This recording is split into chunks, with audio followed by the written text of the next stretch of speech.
বস্তা পড়া থাকলেও আমি নেব না।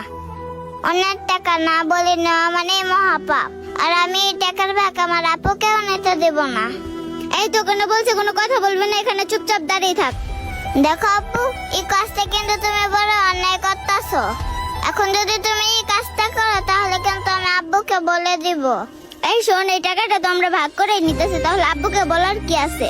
আর শোন, এই কথাটা যদি তুই আব্বুকে বলিস না, তোর খবর আছে বলে দিলাম। কি তুমি আমার খবর করবে? দাঁড়াও, তোমাকে মজা দেখাইতেছি। আব্বা, আব্বু এদিকে আসো তাড়াতাড়ি। ওই যে দেখো আব্বু আসতেছে, এবার মজা বুঝবা। কি হয়েছে মামনি, এভাবে ডাকতেছে কেন? দেখো আব্বু, রাস্তায় টাকাগুলো পড়েছিল, সেগুলো আপু নিতে চাইতেছে। আসসালামু আলাইকুম ভাই। ওয়ালাইকুম আসসালাম। আচ্ছা, এই দুটো কি আপনার মেয়ে? জি, এই দুইটাই আমার মেয়ে। না, আসলে এই বিষয়টা হইতেছে, আমি কিছু টাকা মাটিতে ফেলাই রেখে আপনার দুই মেয়ের পরীক্ষা নিতেছিলাম, কে সৎ আর কে লুবি। আর তখনই এই টাকাগুলো নিয়ে আপনার বড় মেয়ে বলতেছে এই টাকাগুলো নাকি ওর। অথচ আপনার এই ছোট মেয়েটা বারবার এই টাকাগুলো তাকে না নেওয়ার জন্য বলতেছে। এতটুকু মেয়েটা তাকে বারবার বোঝানোর চেষ্টা করছে এই টাকাগুলো নেওয়াটা মহাপাপ।